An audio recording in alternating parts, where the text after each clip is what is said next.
Hi Sagittarius, welcome to June, welcome to eclipse season, and welcome to your eclipse. June 5th, lunar eclipse in your sign. Very interesting. Do you know what a Sagittarian's greatest resource is? Your open and questioning mind. Asking questions. You think, as it's so very instinctive to you to ask questions, you think that nobody else would be any different. It's an asset and it's very unique. You ask a lot of questions. And if you're not asking any questions right now, it's probably because even you are starting to feel a little bit intimidated by what a full moon partial lunar eclipse in your sign could mean, particularly when it is square Mars in your sector of home, particularly when it is opposite Venus in your sector of love. And the energy of it could really have you needing to reach for your confidence and resources you didn't know you had. Really needing to exert your confidence, to feel in your power, to feel self-sufficient, to feel unique, to feel free, but also to question what makes you feel these things. You as a fire sign, a mutable fire sign, you're always searching. You're always on this quest to find the answers to what life is, to what the meaning of life is, to what the meaning of your purpose is, to explore what it is that you want to do. And you might not know why you're exploring some things all the time. You might not know why you're shooting your arrow in certain directions, but you're about to become very clear about why you're shooting the next one, or why you're going to stop shooting certain arrows in certain directions. Eclipses do that. Eclipses for everyone are celestial checkpoints to see where we are with certain energies in our life, certain projects, certain relationships, why we continue them, why we end them, doors that are closing, doors that are opening. For you, yes, something closes. Something in the next 6 months is going to close and you're beginning a new chapter. But there are things, Sagittarius, that are coming for you that you could not foresee. And a lot of it is to do with love, a lot of it is to do with relationships, a lot of it is to do with money. But you're being asked at the minute to keep the faith and keep asking questions, even if certain things go beyond explanation. So Venus is still retrograding in your 7th house. It will go direct in the 25th, but it will remain in your sector of partnerships right up until August. In that time, particularly with the North Node in Gemini also, and the South Node in your sign, there's a lot of people want to talk. There's a lot of messages want to come to you. There's a lot of back and forth. There is a lot of interesting conversations. Saturn is also retrograding in your sector of conversations. People from the past might want to talk and they might want to negotiate certain things they didn't want to negotiate before. And you have to ask why. You have to ask why that person is suddenly wanting to be a part of your life, why that person is suddenly wanting to have a say. Particularly if somebody in your career is showing an interest that never showed an interest before. But more importantly, I think it's a lot to do with love. Why somebody wants to suddenly reappear. Why somebody wants to offer you the thing that you really, really wanted that they took away from you. Even if you're very content with where you are right now. And if somebody in your family is consistently causing problems, you will know going into July why that is. You'll have a lot more clarity on why a certain person is behaving a certain way, why they're making certain things more difficult than they should be. And you get there by asking why. Continue to ask why. A broader perspective is needed. The lunar eclipse in Sagittarius wants us all to close off a particular viewpoint, a particular ideology that was no longer working, much like 2020 is in general. things that are no longer working for us have to go.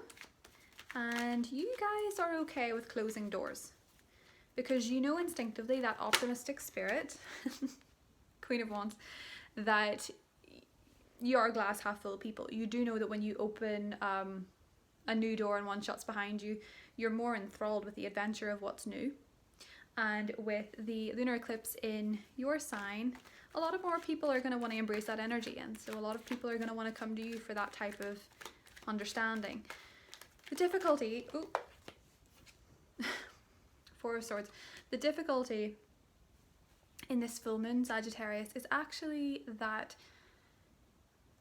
the square from Mars, quite an aggressive, direct planet that's kind of confused in Pisces,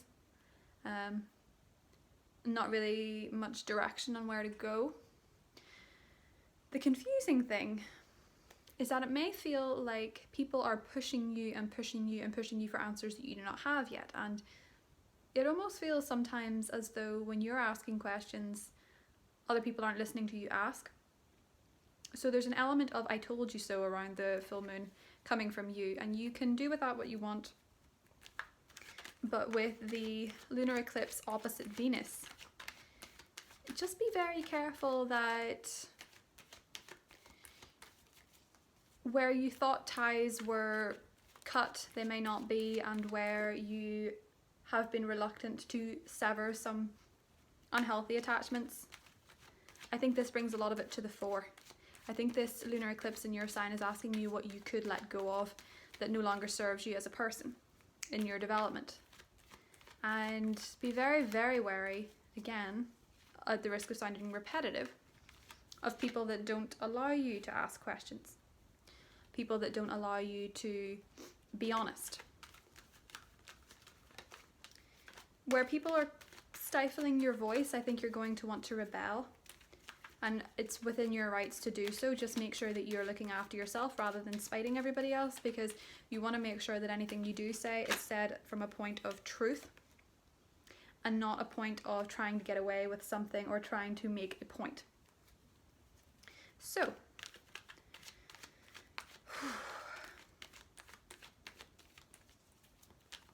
by the time we get to the new moon in Cancer, and the past has well and truly reappeared in your life, and there are new expected changes, there are new things coming in the next 6 months that are really good for you, that are really going to serve who you are as a person. But the first thing you have to do is ask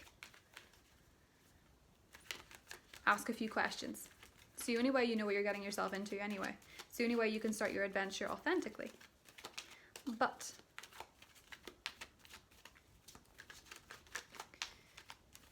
you may also really begin to understand, Sagittarius, where in some regard you have been kidding yourself ever so slightly. Where something is just not working, where something has just not been exactly what you wanted. And then for others of you, you're finally beginning to understand where you were kidding yourself before and where you're no longer. Knight, King of Pentacles, the Lovers. Where you're dealing with an earth sign, a Taurus, a Virgo, a Capricorn, it looks really, really nice.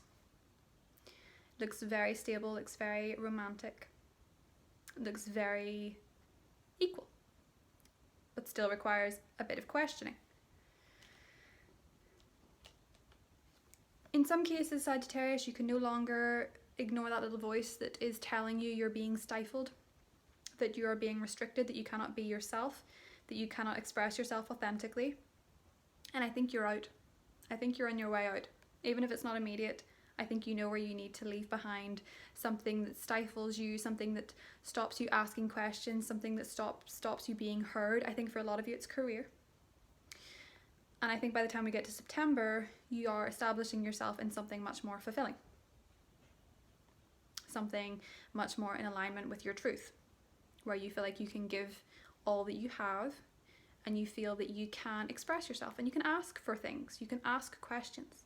This month is all about figuring out where something is stopping you doing that, stopping you being yourself, and stopping your sense of adventure. 2020 has stopped your sense of adventure enough. Don't let it happen in areas where it doesn't need to. Regarding the past, be it that a person from your past, romantically speaking, makes a grand reappearance, and you really have to question why. You really have to question why, just an FYI. If it's not literal, it is in your mind, it's in your dreams, it's in your... You're just wondering why things had to work out a certain way and why they had to be so painful and why somebody didn't want the thing that you wanted, and that's very hard to understand. I think a lot of the time with broken hearts of any kind, when we replace the pronouns to I'm hurt that they hurt me, or I'm hurt that they rejected me, or I'm hurt that they rejected us, or I'm hurt that they rejected this idea. Question where maybe it's that you're hurt that you rejected it. You rejected yourself. That's kind of this energy. It's where you have to see how you maybe accepted or tried to push something that was not yours to push, in that the sense that you shouldn't have had to. Not that you were doing anything wrong, just that you shouldn't have had to. There is a romantic disappointment from the past. There is a romantic person from the past. All of it's resurging in a sense, in some way. Even for those of you that are already in a 10 of Cups moment, where you're quite content with somebody new, with something new. And perhaps for a lot of you, that 3 of Swords, Queen of Wands energy is career. It is to do with not being content with where you are. But I do think for a lot of you, there's an element of the past that you need to release. And you have a chance to release it, and you have a chance to say your piece. Again, just make sure you're doing it for yourself, and that it won't harm you in the long run.